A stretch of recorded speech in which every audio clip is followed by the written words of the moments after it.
తిరిగి BCN news కి స్వాగతం. ఆంధ్రప్రదేశ్ స్టేట్ బెవరేజెస్ కార్పొరేషన్ ద్వారా కాంట్రాక్ట్ అండ్ అవుట్సోర్సింగ్ పద్ధతిలో ప్రభుత్వ మద్యం దుకాణాల్లో పనిచేస్తున్న సిబ్బంది ఆందోళన వ్యక్తం చేస్తున్నారు. తమకు ఉద్యోగ భద్రత కల్పించాలని ప్రభుత్వ మద్యం దుకాణాల సిబ్బంది యూనియన్ కాకినాడ జిల్లా అధ్యక్షుడు ఎస్ చిట్టిబాబు నూతన ఎన్డీఏ ప్రభుత్వానికి విజ్ఞప్తి చేశారు. కాకినాడ జిల్లా యూనియన్ నాయకులు పిఠాపురం గోపాల బాబా ఆశ్రమంలో సమావేశం ఏర్పాటు చేసుకుని చర్చించారు. ఈ సందర్భంగా జిల్లా అధ్యక్షులు చిట్టిబాబు మీడియాతో మాట్లాడుతూ తమకు భద్రత కల్పించాలని కోరుతున్నారు. కాకినాడ జిల్లాకి కొత్తగా బాడీ నియమించడం జరిగిందని, అందులో అధ్యక్షులుగా సబ్బతి చిట్టిబాబు, సెక్రటరీగా వైస్ ప్రెసిడెంట్గా I Srinivas, secretary Veerababu, joint సెక్రటరీగా ఎం వీరబాబు, ట్రెజరర్గా సూర్యచంద్ర, ఎక్స్ మెంబర్స్గా వై గోపాలకృష్ణ, లోవరాజు, తుని, సద్గురు, గంగాధర్రావు, వీర వెంకట సత్యనారాయణ గారు వీళ్ళందరూ నియమించడం జరిగింది సార్. అయితే జిల్లా మొత్తం మాకు ఈ సామర్లకోట డిపో పరిధిలో ఉన్న 157 షాపులు సూపర్వైజర్స్ అండ్ సేల్స్మెన్స్ కలిపి ఒక ఎంప్లాయీస్ యూనియన్గా ఏర్పడడం జరిగింది. అయితే గత మేము 2019 నుంచి మేము ఇందులో సూపర్వైజర్గా పనిచేస్తున్నామండి. అయితే ఇప్పుడున్న ఈ ప్రభుత్వం వచ్చాక వైన్ షాపులు తొలగిస్తారన్న భయాందోళనలో మేము ఉండడం జరిగింది. అయితే ఈ కొత్త ప్రభుత్వం వచ్చాక మాకు కూడా న్యాయం చేయాలని మేము కోరుకుంటున్నాం. ఎందుకంటే మేము కూడా ఈ ప్రభుత్వానికి, ఇప్పుడు వచ్చిన కొత్త ప్రభుత్వానికి కూడా మేము మా సాయశక్తుల్లో మేము చేయవలసిన కృషి చేసాం. బట్ ఎంప్లాయీస్గా కాకుండా మామూలుగానే.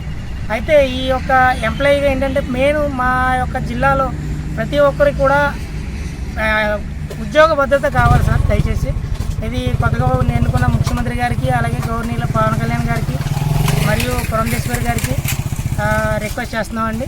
అయితే వైన్ షాప్లో ఇంతమంది దగ్గరగా రాష్ట్ర వ్యాప్తంగా 3600 మంది సూపర్వైజర్లు ఉండగా, షాపులు ఉండగా 12,000 మంది ఎంప్లాయీస్ ఉన్నారండి.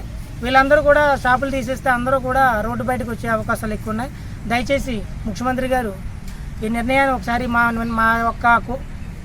యొక్క అభ్యర్థన విన్నవించుకుంటారని మనస్ఫూర్తిగా కోరుకుంటున్నానండి. అయ్యా, దీన్ని మావదనే కదా, మా కుటుంబ వాళ్ళందరూ కూడా ఈ యొక్క పోతే ఉద్యోగులందరూ కోల్పోతామండి, రోడ్డును పడిపోతాం. దయచేసి ఈ యొక్క ప్రభుత్వం మమ్మల్ని కూడా ఆలోచించి మాకు ఉద్యోగ భద్రత కల్పిస్తారని ఆశిస్తున్నామండి. Thank you. ముఖ్యమంత్రిగా చంద్రబాబు ప్రమాణ స్వీకారానికి విశాఖ నుండి టీడీపీ నేతలు తరలి వెళ్లారు. ప్రమాణ స్వీకారం కార్యక్రమాన్ని అట్టహాసంగా నిర్వహించేలా టీడీపీ నేతలు భారీగా ఏర్పాట్లు చేశారు. నాయకుల కోసం ఏర్పాటు చేసిన బస్సుల ద్వారా నియోజకవర్గాల నుంచి నాయకులు విజయవాడకు తరలి వెళ్లారు. విశాఖ టీడీపీ నేత సుధాకర్ బస్సులను జెండా ఊపి ప్రారంభించారు. తమ నియోజకవర్గాల నుండి భారీగా నాయకులు తరలి వెళ్తున్నట్టు తెలియజేశారు.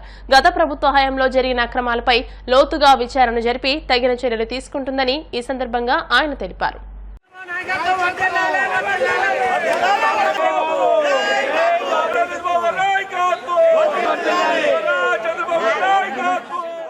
బస్సులు తీసుకెళ్లే కార్యకర్తలు బస్సుల్లో వస్తారు. మా లీడర్లు కూడా పెద్ద లీడర్ని ఆ బస్సులకి కోఆర్డినేటర్లుగా ఉంచి వాళ్ళ తాలూకా బాగోగులు చూడటానికి మా పెద్ద లీడర్లు కూడా మా వార్డులో ఉండే పెద్దలకాయల్ని ఒక్కొక్క బస్సుకి కూడా వాళ్ళని పెట్టడం జరుగుతుంది. ఈ ధర్మారెడ్డి నిన్నే నేను మీడియాలో చూశాను, ఆయనకి 7 రోజులు సెలవు మంజూరైందని. ధర్మారెడ్డి గారు చేసిన అరాచకాలు ఈ 5 సంవత్సరాల్లో ఆయన పొలిటీషియన్ మాదిరిగా ప్రతి విషయంలోని జోక్యం చేసుకుని జగన్ గారికి ఒక లాబీయిస్ట్ లాగా, లైజన్ ఏజెంట్ లాగా ఈ ధర్మారెడ్డి వ్యవహరించారు. ఆయనకి తోడుగా ఈ అనిల్ కుమార్ సింఘాల్ వీళ్ళిద్దరూ కలిపి వ్యాపారస్తుల్ని సుమారుగా 75 వారాల పాటు ప్రతి అభిషేకానికి వీళ్ళిద్దరూ కలిసికట్టుగా వ్యాపారవేత్తల్ని అభిషేకానికి 4గురిని 5గురిని తీసుకెళ్తా ఇష్టాన్ రీతిగా బిజినెస్ పీపుల్, వివిధ వర్గాలకు చెందిన వారి ప్రాపకం కోసం వారి దగ్గర ఆశించాం. మరి ఏ విధంగానో మరి వారిని అయితే విచారణ చేయాలి సమగ్రంగా ప్రభుత్వం వారు.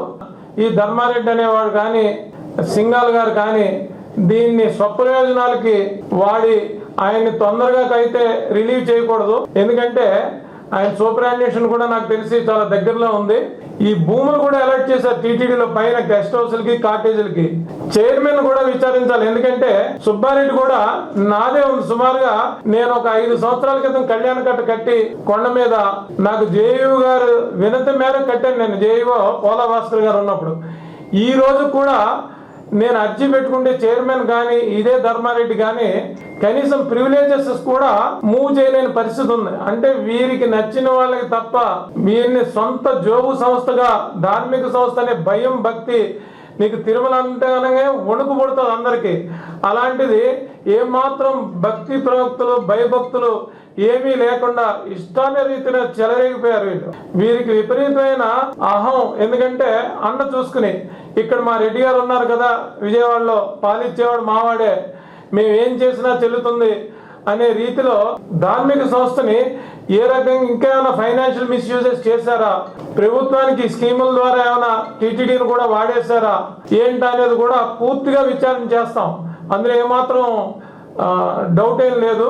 ఈ సింగల్ గారు కానీ, ఈ తాలూకా ధర్మారెడ్డి కానీ, మరి ముఖ్యంగా ఇక్కడ ఎస్ఆర్ షాపింగ్ మాల్ అనే ఒక అధినేత ఉన్నాడు, గోపీనాథ్ రెడ్డి అనేవాడు చొక్కా వేసుకుని వచ్చాడు కడప నుంచి. ఇక్కడ అతను ఎన్ని భూములు కొన్నాడు, అతని భూముల తాలూకా డీటెయిల్స్ ఏంటి, ఏ కంపెనీలు పెట్టాడు, దశపల్లా భూముల్లో అతనికి ఏం సంబంధం ఉంది, అతను ఏ రీతిని దోచుకున్నాడు విశాఖపట్నాన్ని.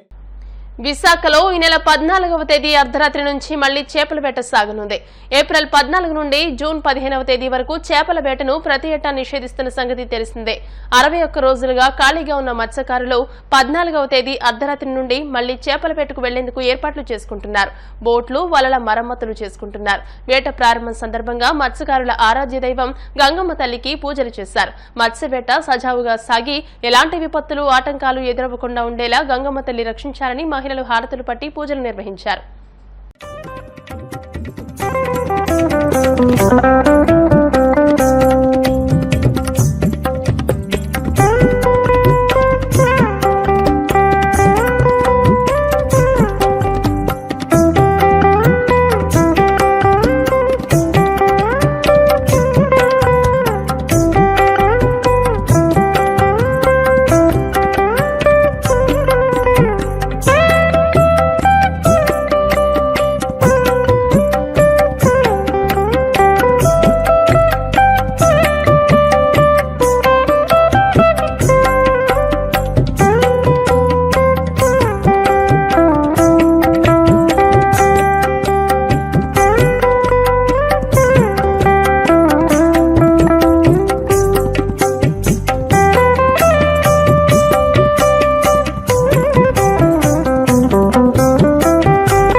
వైసీపీ దాడులకు తెగబడితే రాష్ట్రం నుండి తరిమి కొడతామని తెలుగు శక్తి అధ్యక్షులు బివి రామ్ హెచ్చరించారు. రాష్ట్ర అభివృద్ధి కోసం ప్రజల కూటమికి ఘన విజయాన్ని అందించారని అన్నారు. వైసీపీ చేసిన తప్పులను సరిదిద్దుకోవాలని, లేదంటే భవిష్యత్తులో తగిన మూల్యం చెల్లించుకోవాల్సి వస్తుందని హెచ్చరించారు. ఇప్పటికైనా పోలీసులు తమ వైఖరి మార్చుకోవాలని, ఆగస్టు నాటికి రాష్ట్రంలో వైసీపీ జెండా కనిపించదంటూ వ్యాఖ్యలు చేశారు. చూసాం కర్నూలులో, అలాగే నెల్లూరులో కూడా మేయర్ అభ్యర్థి కూడా నేను వైసీపీ గుడ్ బై చెప్తా అని చెప్పి అంటున్నారు. ఇవాళ వైసీపీ నాయకులు కూడా మేము ఈ పార్టీ గుడ్ బై చెప్పేస్తా అని చెప్పి బహిరంగంగా ముందుకు వచ్చేస్తున్నారు. వాళ్ళ నాయకులే ఈ జగన్ వల్లే మేము ఓడిపోయామని చెప్పి స్పష్టంగా చెప్తున్నారు. అట ఆయన ఐఏఎస్ ధనుంజయ రెడ్డి మమ్మల్ని పట్టించుకోలేదు, మేము ఓటమికి కారణం జగన్మోహన్ అని చెప్పి ఇవాళ అన్ని జిల్లాలోనే బహిరంగంగా చెప్తున్నారు. అందువల్ల నిన్న పేరునని చూసినట్లయితే ఏదో టీడీపీ దాడులు చేస్తున్నారు, మనం బతికించడానికి చెప్పి అడుగుతున్నారు. 5 సంవత్సరాలు మీరు దాడులు చేసి రాష్ట్రాన్ని సర్వనాశనం చేసి సాక్షాత్తు చంద్రబాబు నాయుడు జైల్లో పెట్టారు. మీరు మాట్లాడుతున్నారు ఇవాళ టీడీపీ, జనసేన, బీజేపీ ప్రమాదం బట్టి ఇంకా మీకు సిగ్గు లేకుండా ప్రజలు మోసం చేయాలని చూస్తున్నారు. మేము చెప్తుంది ఒకటే, వైసీపీ నాయకులు ముఖ్యంగా జగన్మోహన్ రెడ్డి శరణమా రన్నమని చెప్పటం, నువ్వు ఎలాగా ఆగస్టు నాటికి జైలు పోవడం ఖాయం. ఎవరైతే వైసీపీ ఎమ్మెల్యేలు గెలిచారో, బీజేపీ ఎంపీలు గెలిచారో వాళ్ళు కూడా ఇతర పార్టీలు సంప్రదిస్తున్నారు. సో డెఫినెట్గా ఆగస్టు 17 నాటికి వైసీపీ పార్టీ పూర్తిగా ఖాళీ అయిపోతుంది. ఆంధ్రప్రదేశ్లో వైసీపీ జెండా కానీ ఏది మనం చేస్తున్నాను. ఈరోజు ఏదో టీడీపీ చంద్రబాబు నాయుడు ఎప్పుడు టీడీపీ కార్యకర్తలు కానీ నాయకులు కానీ దాడిని ఎప్పుడు చెప్పలేదు. డిసిప్లిన్ పార్టీ ఈ భారతదేశంలో కానీ ప్రపంచంలో కానీ అదైనా ఉంటే అది ఒక టీడీపీ మనం చేస్తాను. నాడు ఎన్టీఆర్ పెట్టినప్పుడు పార్టీ తెలుగు జాగరణ పెట్టిన పార్టీ, ఆ పార్టీ మూర్త బలం ఎవరు ఏం పేరు మనం చేస్తాను. ఏదో టీడీపీ పార్టీ అయిపోయింది అనుకున్నారు. నేను నాడు చెప్పాను, మేమే గెలుస్తామని చెప్పాను, క్లీన్ స్వీప్ చేస్తామని చెప్పాను, చెప్పినట్టు చేశాం. ఈ రోజు ఆంధ్రప్రదేశ్ రాష్ట్రాన్ని స్వర్ణ ఆంధ్రప్రదేశ్ చేయడానికి చంద్రబాబు ముందుకు వెళ్ళబోతున్నారు.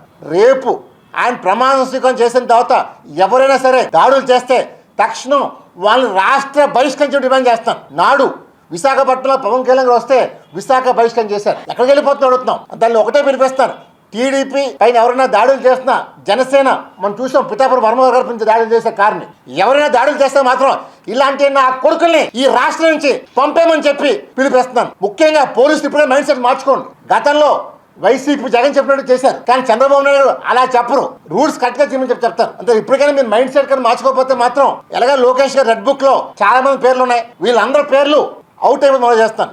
అందువల్ల నేను ఇప్పటికే చెప్తున్నాను, ముఖ్యంగా విశాఖపట్నంలో మనం చూసాం గతంలో చంద్రబాబు విశాఖపట్నం ఎయిర్పోర్ట్కి వస్తే కేకే రాజు దౌర్జన్యంగా ఎయిర్పోర్ట్లు అడ్డుకొని చంద్రబాబు రాకుండా గొడవలు చేశారు. మరి అమరు చూసాం, ఏదో చంద్రబాబు గురించి ఇష్టం మాట్లాడాడు, ముసలోడు అని ఇదేని. ఈ రోజు నీ బతికేంటి అడుగుతున్నాను. మొత్తం వైసీపీ నాయకులు ఇష్టమొచ్చినట్టు చంద్రబాబు చేశారు. ముఖ్యంగా ఇక్కడ వాసుపల్లి గణేష్ కుమార్ టీడీపీతో గెలిచి తన కాలేజ్ బిల్లులు కాపాడుకోవడం కోసం వైసీపీలోకి వెళ్ళారు. మేము ఒకటే కోరుతున్నాం, ఎవరైతే ప్రజల్ని మోసం చేశారో అలాంటి వాళ్ళని చంద్రబాబు క్షమించరు. అది ఎంతటి వాడైనా సరే అనవసరం, అది ఐఏఎస్ కావచ్చు, ఐపీఎస్ కావచ్చు. ఈ రాష్ట్రాన్ని లైన్ లో పెడతారు. ఆంధ్రప్రదేశ్ ని భారతదేశంలోనే మేము చూస్తాం 5 ఏళ్లలోనే నెంబర్ 1 చేసి చూపిస్తారు. అసలు మేము ఒకటే పిలిపిస్తాం, ప్రజలారా మనం శాంతియుతంగా ఉంటే ఈ వైసీపీ గోండాలు రౌడీలు తిరగబడి చేస్తున్నారు. ఇంకా మా సహనం కానీ తటలు తెచ్చుకుంటే మాత్రం ఒక్కొక్క వైసీపీకి ఇంకెవరో మనం కంట్రోల్ చేయలేరు. అంటే ఇప్పటికే చెప్తున్నాం, దయచేసి దాడులు మానుకోండి, క్షమాపణ కోరుకోండి, శరణం కోరుకోండి. లేదు రణం అంటారా, ఒక్కొక్కడికి ఈ రాష్ట్రానికి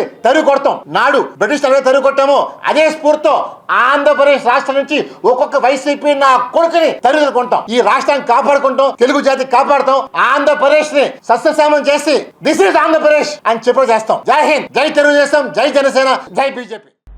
అనంతపురం జిల్లా రాయదుర్గం పట్టణం కోటలో కొలువైన స్వయంభూ జంబుకేశ్వర స్వామి ఆలయంలో ప్రత్యేక పూజలు నిర్వహించారు. స్వామి మూల విరాట్ను 50,000 రూపాయల విలువైన నాణ్యాలతో అలంకరించి మంగళ నైవేద్యాలు అందించారు. అంతకుముందు స్వామికి పంచామృత, కుంకుమార్చనలు, రుద్రకవచ అభిషేకాలు నిర్వహించారు. స్వామివారి విశేష అలంకరణను దర్శించుకునేందుకు భక్తులు ఆలయానికి పోటెత్తారు. వార్తలు ముగించే ముందు ముఖ్యాంశాలు మరోసారి. 3వసారి ప్రమాణ స్వీకారం చేసిన ప్రధాని మోదీ కీలక ప్రసంగం, దేశ ప్రజల సంక్షేమమే మా లక్ష్యమంటూ స్పష్టం.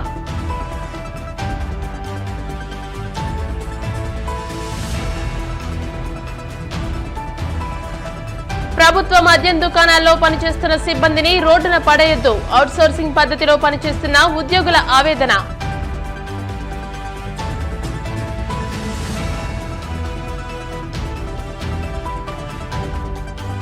రాయదుర్గంలో జంబుకేశ్వర స్వామి ఆలయంలో ప్రత్యేక పూజలు, నాణ్యాలతో సుందరంగా స్వామికి విశేష అలంకరణ.